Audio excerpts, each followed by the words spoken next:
So hello, what's up mga ka-J-Vlog? Panibagong video na naman at for today's video, ayan, gusto ko lang magbigay ng quick first impressions sa bagong labas na in-announce ngayon ni Xiaomi, which is sa Xiaomi 14T.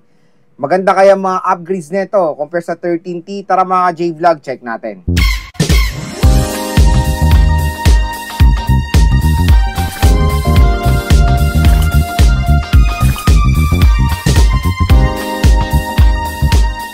So ayan, recently in-announce lang ni Xiaomi ang bago nilang high-end na mid-range smartphone, which is a Xiaomi 14T.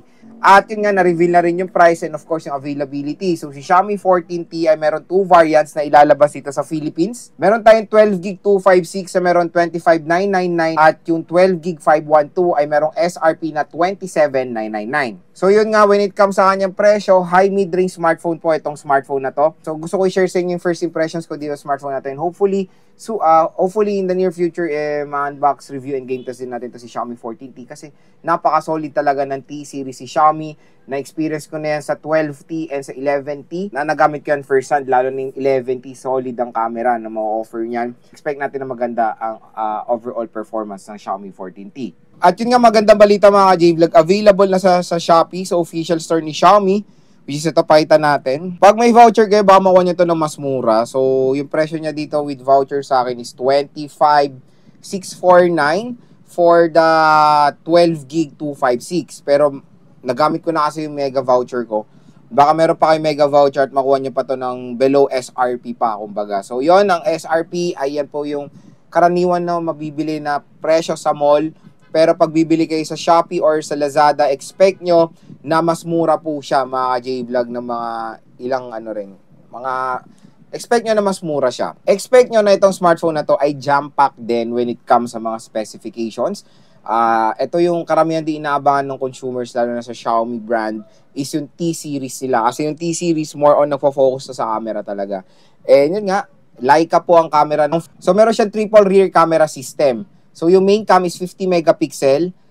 Yung pangalawang camera is 50 megapixel telephoto lens. 12 megapixel ultra-wide yung pangatlong camera at kaya mag-shoot ng 4K video recording. Tapos yung front camera ng Xiaomi 14T ay 32 megapixels. At ang magandang balita, both rear at front camera ay kaya mag-shoot ng 4K video recording. Sa screen naman, meron siyang 6.67 inches AMOLED display. Ito maganda yung resolution. So ito yung okay talaga sa mga mid-range is beyond 1080p na sila. So W Full HD Plus 1220 by 2712 pixels na po ang resolution ng Xiaomi 14T.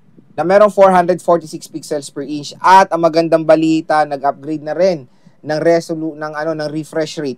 144Hz screen refresh rate na ang Xiaomi 14T. So expect nyo na super duper smooth na ang pag-scroll, pag-navigate, and of course, a big help ang 144Hz screen refresh rate sa gaming. 4,000 nits of brightness. Kaya when it comes sa quality ng display na itong Xiaomi 14T, ay paniguradong may enjoy nyo yung viewing experience dito. So OS out of the box, HyperOS with Android 14. Chipset naman, meron siyang MediaTek Dimensity 8300 Ultra na 4nm. Meron tayong octa-core CPU na merong clock speed na up to 3.35 GHz. Dual stereo speaker siya at dalawa kayang biometrics, which is face unlock at fingerprint scanner. And fingerprint scanner niya ay in-display. Pagdating naman sa battery, meron tayong 5,000 mAh na removable battery na support ang 67W fast charging. So yun mga ka-J-Vlog, next gusto ko share sa inyo yung first impressions ko dito sa Xiaomi 14T. So quick reminder lang, hindi po ito full review First impression lang sa mga bagong labas sa smartphone para makapagbigay na ako ng saloobin. Baka makatulong din sa inyong buying decision when it comes ito sa 14T. Number 1 sa display. Yung display nito is overall napakaganda. Specs wise, biruin nyo malaki yung display. Beyond 1080p, 1220p resolution. So mas maganda yung resolution nito, mas sharp, detailed. And guess what? Ang taas pa ng nits niya, 4,000 nits of brightness. Wow! So, when it comes sa outdoor nito, panigurado magagamit nyo rito sa outdoor. Panigurado magagamit nyo ito sa outdoor yung, kumbaga yung screen niya, makikita nyo pa rin, di ba? Next is yung 144Hz screen refresh rate. So, yan. Gustong-gusto ng mga gamers yan. na merong mas mataas na refresh rate beyond 120Hz. So, expect nyo yan dito sa Xiaomi 14T and malaking tulong yan. And future-proof na rin, kumbaga, itong smartphone na to dahil 144Hz. Kaya panigurado matik sa mga next update, mga ilang taon, mga games ay masupport na rin ng 144Hz. Future-proof na itong 14T nyo pag na-purchase nyo. Next yung chipset. The chipset is MediaTek Dimensity 8300 Ultra. Yung clock speed pa lang nito ibibase nyo, ang taas, 3.35 GHz.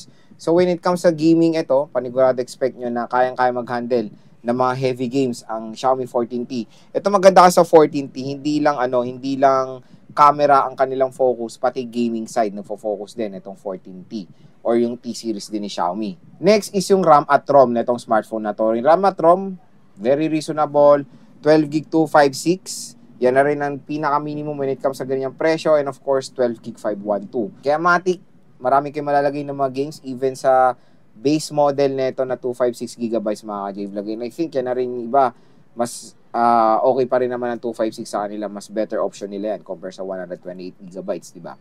Next is yung charging rate. Charging rate is 67, mabilis yan. Kaya don't worry when it comes dito, pag maglalaro kayo or gagamitin yung saglit nyo lang ito nilang minutes or less than 1 hour lang full charge na itong 5,000 mAh battery capacity ng 14T. At ang pinakalas sa camera. So, syempre, camera ang isang main focus ng 14T and 14T Pro. Nasubukan ko na yan sa 11T at 11T Pro. Napaganda ng camera ng smartphone na yan. Expect na natin sa 14T, mas maganda pa ang mapoprovide niyan. Rear at front, support ng 4K video recording, 50 megapixel na main camera. So, dito nyo matapatunayan na magagamit yung legit na 50 megapixel main camera dito sa Xiaomi 14T. Tapos yung Pro, I think Leica na yung camera niyan. So, ilang mga J-Vlog, yung ating first impression so far dito sa 14T. Kung interested kayo, lalagay ko rin yung link niya sa description box. Check nyo na yan mga ka-J-Vlog, lalo-lalo na mas makukuha nyo ito ng below SRP pag in-order nyo ito sa Shopee or sa Lazada.